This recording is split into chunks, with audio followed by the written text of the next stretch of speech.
Daily Fiscal Pulse for the 23rd of April, 2026. We're looking back one trading day at a time, tracking how the money moved through Thursday's market close.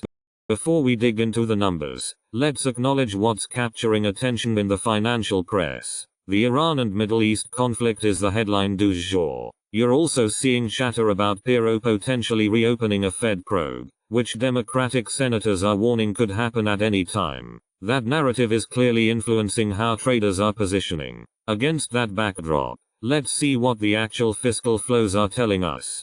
The flows came in at $5.3 billion in net transfers. That number itself is reasonable, but the real story is the trend underneath it. The 5-day average has compressed to roughly half of what we've been running lately. Tax receipts are the main culprit here, bringing in $15.3 billion and driving the bulk of today's movement.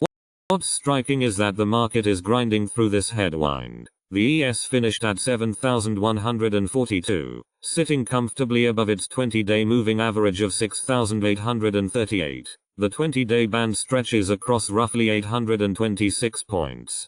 Price resilience against fiscal tightening is the dynamic to watch. Zooming out, the deceleration becomes impossible to ignore. Daily government spending on a 5-day basis is averaging about $15.3 billion.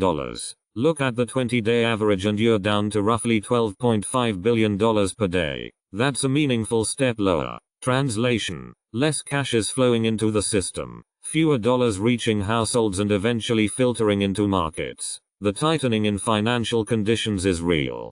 Year-over-year comparisons underscore the same picture. We're sitting at $729.5 billion in fiscal year-to-date spending, which represents roughly a 13% decline versus the same stretch 12 months ago. That's a substantial reduction in the fiscal lift that typically supports liquidity.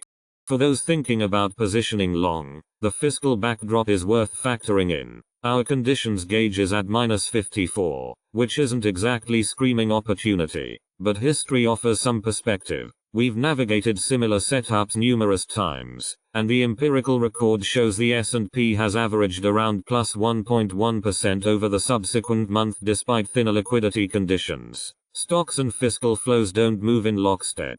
This is the tension worth understanding. With fiscal flows running beneath last year's pace, the system has less built-in shock absorption. When headlines turn constructive, markets can still push higher, but when risk flares, like an escalation in the Iran or Middle East situation, downside moves can accelerate because there's simply less liquidity underneath to cushion the decline.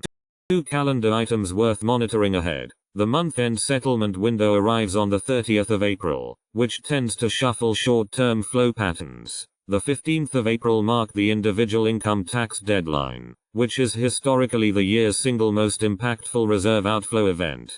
Fiscal drag is definitely showing up in the data right now. However, the tightening pace itself may be starting to stabilize. From here, the direction depends on how these scheduled flows actually materialize when they hit the system. That's where we stand.